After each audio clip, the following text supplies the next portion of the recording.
Today, we're going to be taking a look at the Lancia Delta.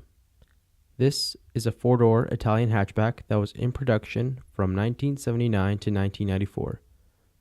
Designed by Ital Designs Giordetto Giugiaro, it was unveiled at the 1979 Frankfurt Motor Show as a small hatchback for the family, which eventually made its way to the top of the rallying world throughout the 1980s and early 90s. The version of the car in-game is labeled as a Lancia Delta Integrale Evo, although the car is widely known as the Lancia Delta HF Integrale Evoluzione. HF stands for High Fidelity. This is a moniker granted for Lancia's performance cars that I can definitely say the car in-game deserves. Powered by a turbocharged 16-valve 2-liter 4-cylinder engine that produces 210 horsepower and 220 foot-pounds of torque, which is quite impressive with the car weighing in at 2,866 pounds. Perhaps more impressive is the fact that this small car was also all-wheel drive, which was not nearly as common more than 25 years ago. It also has 3 differentials, with the rear being a sophisticated torque sensing differential that can lock up to 70%. The transmission in-game is a proper 5-speed manual that pushes the car to its top speed of 137 miles per hour, and with this Delta having ABS as standard, its Brembo brakes will bring that speed down swiftly.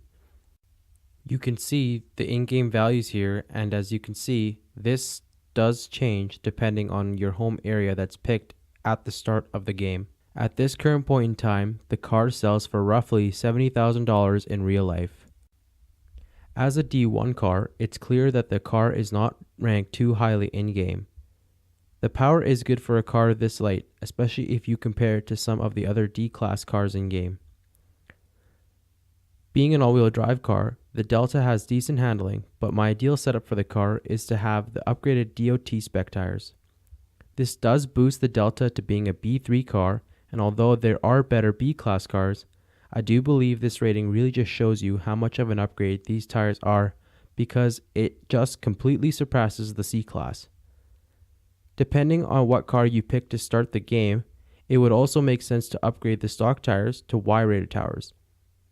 Not only because it's considerably cheaper than the DOT tires, but it keeps the Delta in D-Class, which allows you to make the most of the other events like the European Open.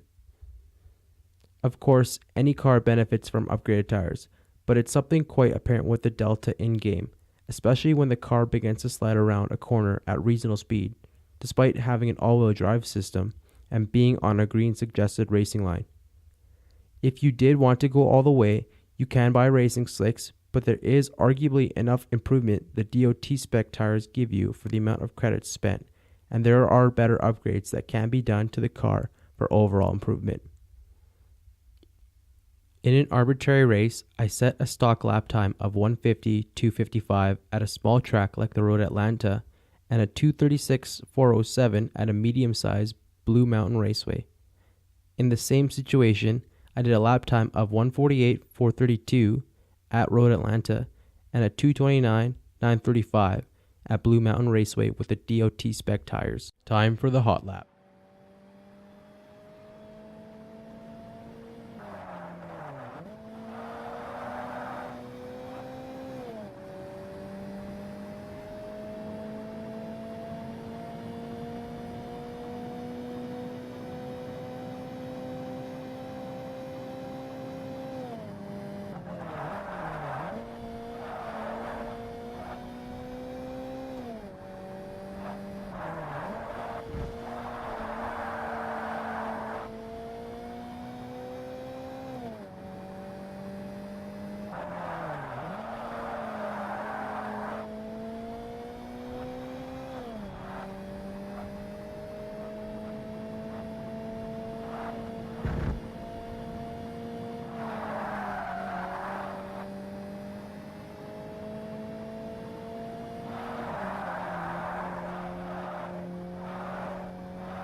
So, how does the car perform now?